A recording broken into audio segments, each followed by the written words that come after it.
Voilà, chers internautes, soyez le bienvenu dans votre émission Shot News. Shot News avec Eki Bumba, votre orgueilleux serviteur. Et les lots, awa nakati ya cimetière ya Gombe, cimetière ya Gombe.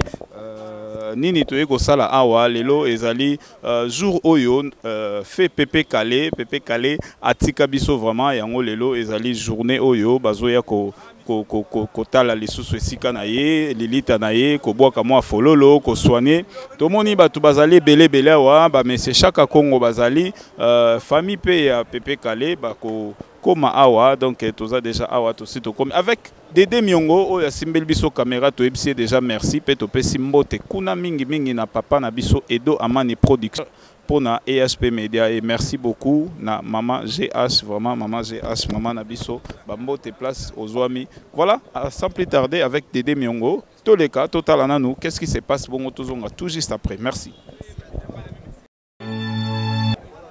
Voilà, chers internautes, il y a aussi des musiciens oyo baza awa na cérémonie oyo tokutani pe na DJ Munene ya mboka na biso vraiment oyo tozobenga Madoda oyo ala salela biso biloko ya danger pe azo continuer ko ça. Bonjour papa. Bonjour mon frère. Rappelez biso susu moi combo na bao misusu ba romona ota musombala liboso pe ya sika. DJ Abdul, donc je pense que bato ming déjà Messani ça fait beaucoup d'années déjà toi na Marambo. Et soya wa pour la mémoire ya moko papa na biso watika biso 19e année yango.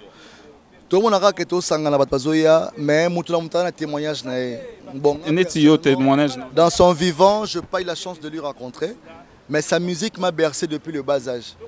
Tant que na na ba âge moya muke na yeba ki so na bi na yeba ki na kosi mais musique na eto kolina yango. Tu dois comprendre qu'il a fait beaucoup de musique au biso lelo oyo tout ça na ba trace wana. La preuve, en 2009, 2010, dans Nansaki, et Maïdoda, Arepo, Empire et Kere. Na s'inspira qui n'a dit mon aïe, yango pesala qui m'a dit Madoda. Venanga Chaka Congo benga Madoda pour aibike.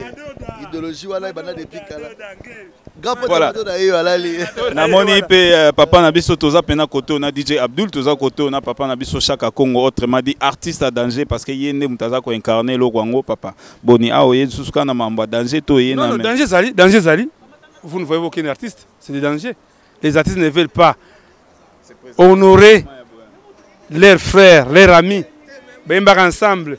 Mais comme on a qui bâti congolais mami qui Gloria Langi vraiment Gloria hier vraiment au moins nanga liboso on superstar voilà Gloria Langi que les mami ngari mais ça cabine presse internet ceux qui n'étaient pas vous de ba événement ça ngolong mo côté vraiment que merci d'abord faut la remercier bino tete ba Gloria Langi fou transport yemoko ayemoko vraiment que Patrick Chibas vraiment moni Sandra Bumba moni Sandra.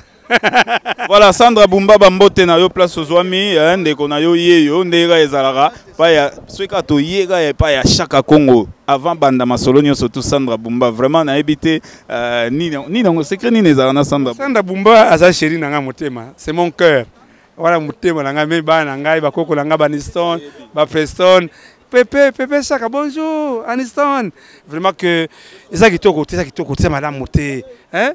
Yo mo yali makamba mundanga si ya vie ba association ezali wapi ba mise baza wapi ba saki franc congolais ba na muninga to kufa pone kolo ba wai bango ba mbongo Chaka ke ba mbongo pa mbongo yo mo na passe mo ngana yo kokodio ko ni n'était pas ngana yo ndembe kokodio kaza santa kokodio ko onde sikuma ma changer mes mais on doit continuer vous soigner. Merci beaucoup, monsieur Chaka Congo Togozonga na yo tout juste après Tokenena nuna papa Nabiso DJ Nabiso ya munene ya mbogo DJ Abdul vraiment DJ Abdul nini ozo préparé pour na malgré toye pour na makambo ya fait kabase les métaux pe kozanga te ko tuna ba news na yo moko personnel. Non, personnellement mibale eza single sika oza jana terrain ezo le ba média et puis na internet partenaire eza est victime a fallu pour pas ou à soutenir Pebiso au niveau international. Tous directement aval nae pour que la paix diffuser la chaîne au message au monde mais déjà promotion de Bainakin et puis sur internet na Facebook na réseaux sociaux donc DJ Abdul soki na YouTube obeti DJ Abdul mibale il y a un son SK au bas de en décembre il y a deux versions version de Bosso Bimi on a un moko et puis des versions de Mana Bill on a fait remix on a Bill Clinton parce que version Seben tout ça la fort Robin ça va congolais parce que libanda déjà batu bazo apprécier malem beka kinenge za la pour confirmer il faut vraiment c'est vraiment un peuple pas facile. Voilà, mais déjà moi grâce mouké, bah apprécier. Mais chaque jour on travaille, toujours répéter chaque mardi, jeudi, samedi, na espace le terminus na Bandal. Wana ma siège na biso ma solo ne komi wana, ba tout balingara DJ Abdul, mais mingi place na mixara toujours dans la Fiesta Club de 23h à 6h. On a une précision comme en player boy tam sous DJ Arafat tout le monde a basimba sous place au mixé. Parce que oui, non, normalement ba vision za bongo parce que un DJ normalement la DJ tournaka avoir jarazara statistique. Alors, il y a des moments où tant ba contrer comme à Gebele, on a son temps au travail na boîte en permanence et comment au Betia na Lemba au beti koto la Kinkole, au beti na Cameroun, au beti na Sénégal, au beti na Gabon. Ce que batana nyonso aux alaté aux engagés d'entreprise en mutumo voyage. Mais il faut toujours garder une bonne relation. Ba place au tapo tant aux on a mabele na o kuni le roi kije, le roi base. Do ba négligera base te. Base la place sur bimisio tant au kei. Tant aux on a honneur tout wana et ça c'est on a bango que makambo za bien. Mais merci na patron nga Moïse Samnani. Toujours, mouké toujours avancé, mais 2018, en tout cas, surprise est belle. Il y a un préféré qu'année prochaine, 2018, s'arranger pour que 20e année, les conditions étaient. Ça fait très mal de voir que 19e anniversaire, ministère de la Culture, n'a pas autorité tout en place. Faire un événement ou un festival, n'a honneur, n'a hommage à Moutou Atika Bissolo. Eza soni comme on a musicien na biso o ba oleka ke bana ba mbongo ngana na bakar na rosomba kar à $200,000 na rosomba lopango cher mais ba on va répondre à biso ba beza obligatoire té. Non, c'est pas obligatoire oui, mais de la part de la bonne volonté des artistes, on peut le faire. Mettre même un 10 000 ou un 15 000. Toi, on a combien d'artistes mon frère pour organiser un événement? Et ça donc un manque à volonté parce que le logo yo bango ba sali bon mais c'est les mêmes personnes à interpréter. Vous comprenez? Si on a hommage à la c'est pas occasion. Peut-être que nous sommes obligés de salater. C'est des moments comme ça, ils doivent mettre de l'argent pour que ceux qui vont salir. Soirée Moroboé. Moroboé, Toko Louata Sal Moroboé, projeter des images. La qui va concert na beta DJ Zawana c'est le dans la soirée dans la salle dans la métro bar na dédié on peut pas caler parce que une grande partie bah nous sommes pas musique dans le clip de la télé tout le moment des interviews pour na donc tu vois on fait ça pour bateau baroya comme on peut pas caler à la source que non ah vie on a zara salagi makambo donc voilà c'est un peu ça mais c'est vrai qu'on n'a pas le moyen suffisant pour faire ça mais on a le cœur on a l'amour la preuve regardez on a combien d'artistes à Kinshasa tant mieux mais nous on est là. On ne se tape pas la poitrine catholique, on se peut être tenter. Mais prochainement, vraiment, Papa Nabiso Azala qui passe Zali, grand monument. À Tikala éléphant, il y a musique Tidelo, africaine. À Innova, à Salabanzima, 3 minutes, à Yeman anglais à l'époque. Mais non, c'est un cas de empire. Venez à Godel au Fombo Zaranakin. Vieux la Moussa Mouvement. La Moussa Mouvement, Bisso Bapeti, notre route au poids.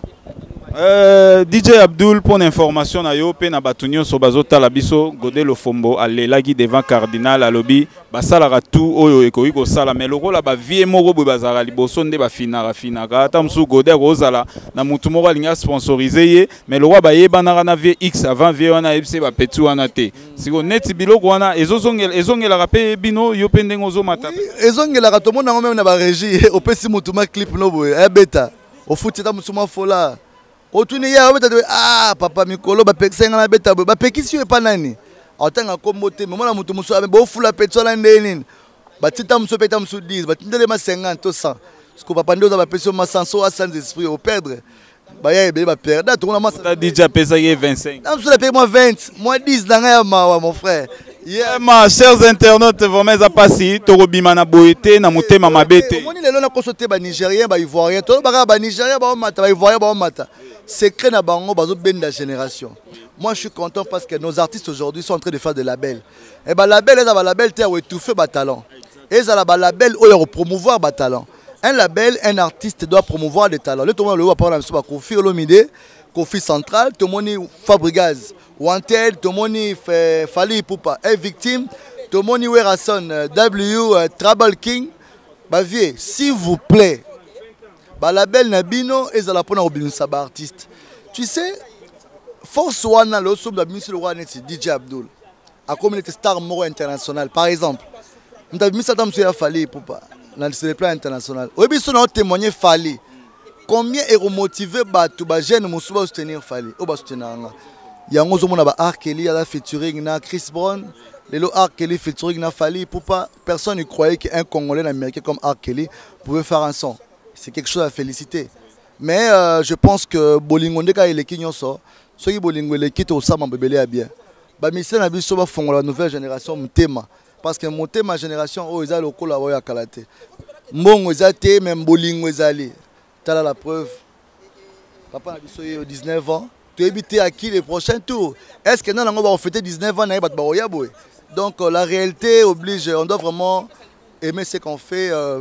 Paix à son âme, Pépé Calé, il restera toujours dans nos mémoires, dans nos cœurs. Mais 20e anniversaire, Sore Salam peut-être ataka liboso to musique vraiment so ba benga na biso a esa la maka liboso. To kende te ba boma biso. Ah to banze peka. Po obi ke lo ngana ba flema ata moi débat flemo banze moni bitaka libanda mais parce que na autorisation te bien avant. Mais l'année prochaine tu organiser to ça lo moka libanda. Tozo te to yana. To yana ba fela biso ba masanga biso mara awa to mela to sepela banze moni to ça la biso. O yebi nze mona ko interpréter na karaoke to ça l'année prochaine. Merci beaucoup DJ Abdul tozala kinaye vraiment tozo l'exa DJ Abdul. En tout cas, tu reçois très prochainement tout ça dans émission Moussousou par rapport à Masolo Naye et puis la belle Wana Oyo, musicien Nabiso Bozo Sala. Vraiment, ils ont la peau naté que les lois bozu moi rankin moké, bo fini petit o bozoaki et zo sala bienté. Voilà, chers internautes, tozo continuer toujours avec les interviews avec Dédé Miongo, tous les cas, tout à l'heure, Moutou Moussousou au Koutane.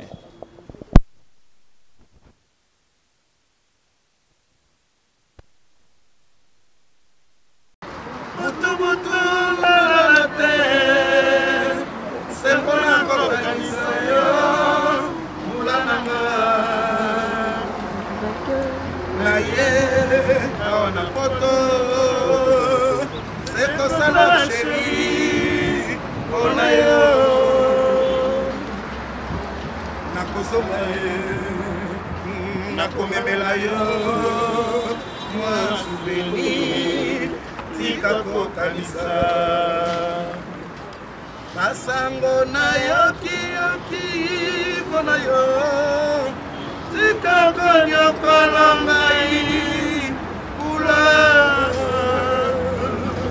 Merci. Voilà, chers internautes, nous sommes toujours ici au cimetière de la Gombe. Toza Awana, confrère Nangai, Yves Ipan, Oyo Tozo Mekako analyser qu'est-ce que nous avons vu dans cette lieu. Est-ce que moi je pense que les chroniqueurs, presse, ils ont plus que les musiciens.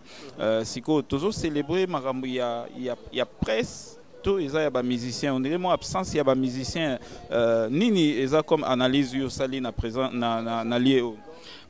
Ça fait très mal. Donc, on a pu se l'emboutir d'abord. On a nous tout battre sur la chaîne internet tout. On a bossé dans la Rafungindu, les boss américains. Et on a bossé n'était Pierre Mpoutou, à d'autres depuis allemand. Et sans oublier mon vieux Kati, Yoyebi, Olampo. Donc on a vu donc il est tout pour moi.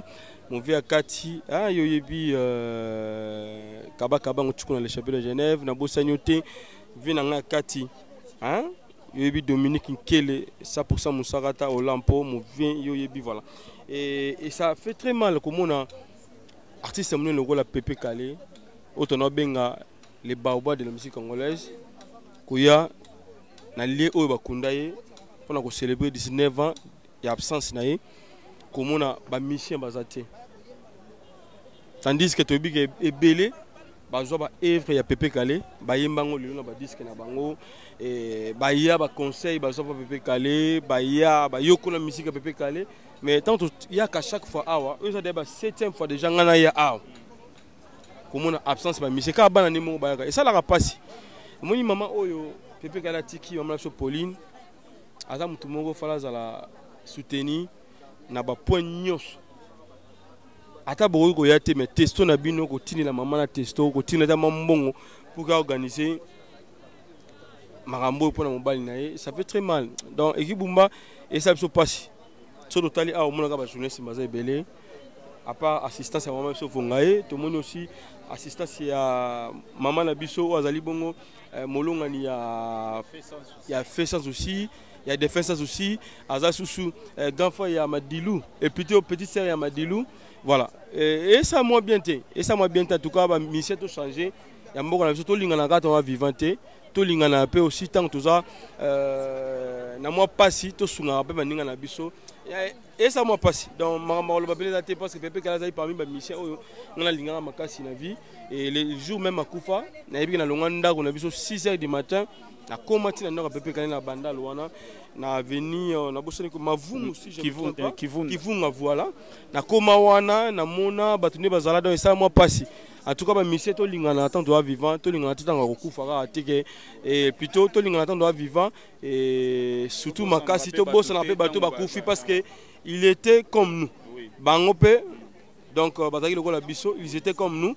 Voilà, j'allais dire ils étaient comme nous parce que biso pe lobi to kufa. Tant to bossa na bango facilement, yeba ke biso pe so to kufi, ba bossa biso facilement.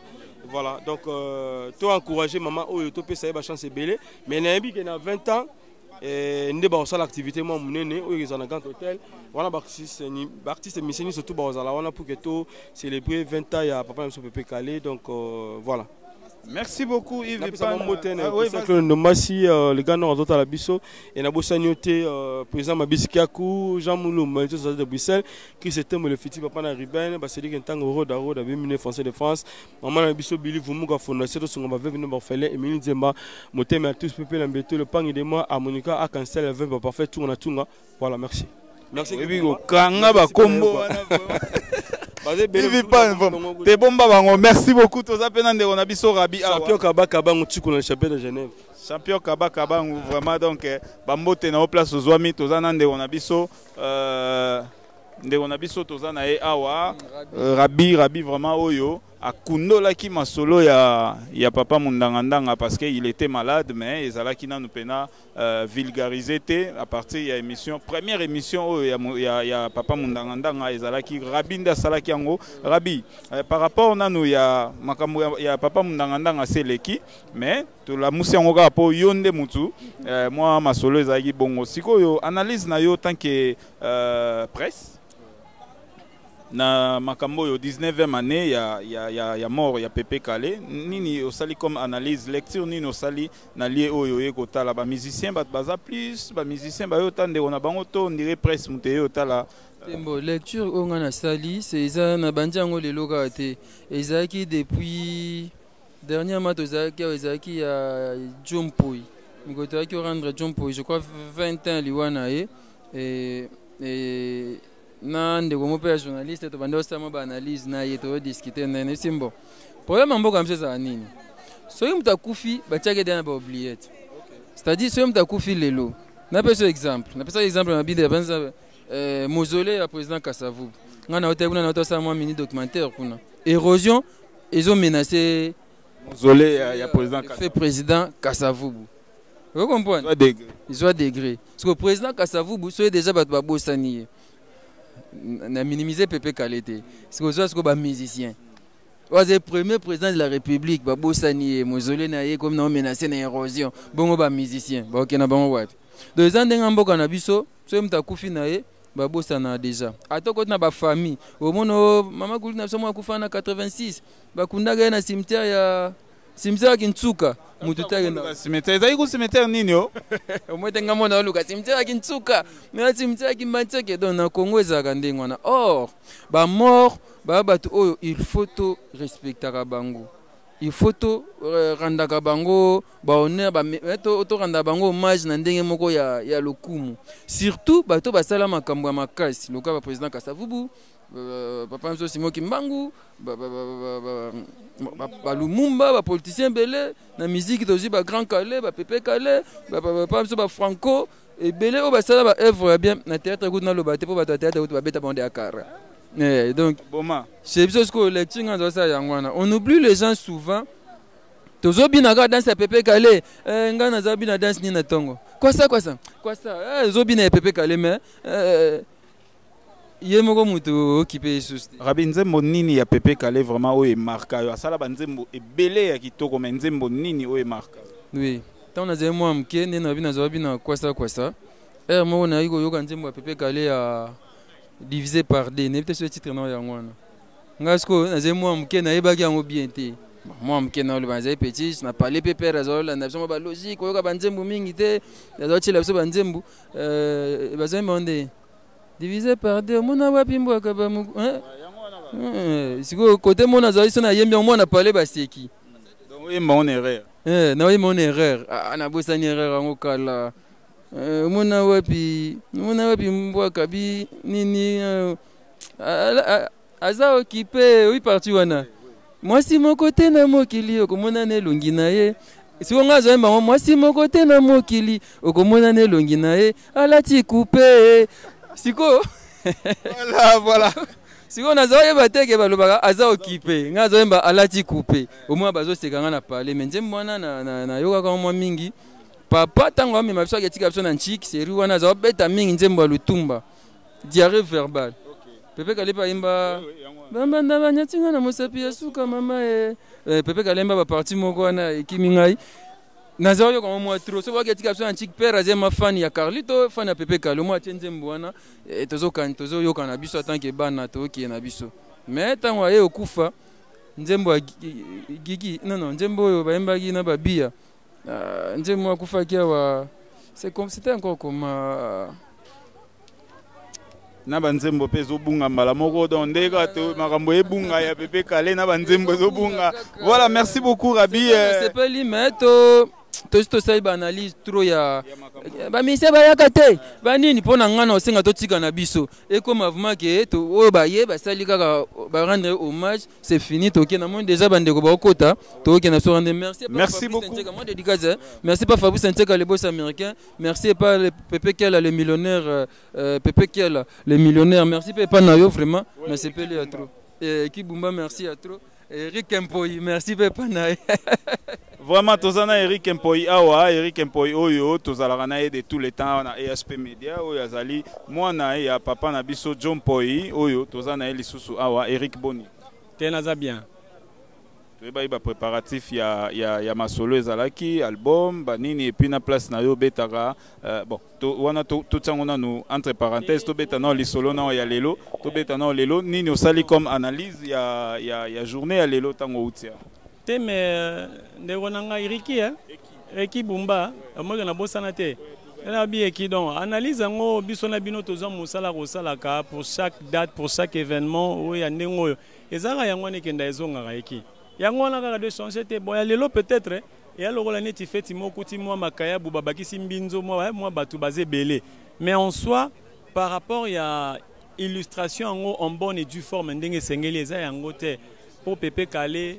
Vraiment Pepe Kale les loka katango na lamuki na tongo na nuka na fungoli Facebook nanga na moni ne ba paya bazo kamata bazo lobela ye hein donc vraiment ezaki triste au moni mais tala ndenge toye to moni ta représentant moko ta ministre ya ministère de la culture et art azate ba artiste o lelo ba ko sala kombo lelo ata ba moko te batina bango batina ta ba représentant ata ba maître au bazarna ba batina ta ba bito tina ta ba maître ba ya Eric Mpoyi to kota to robeta lisolo to continuer to tanano cérémonie o ezo salema avec Dédé Miongo bongo to zongana Eric Mpoyi. Allez Brad simba micro. Voilà chers internautes to comme siko na air ya ba déposer ba fleur na tombe ya de fin la biso Pepe Kale. Nada na fe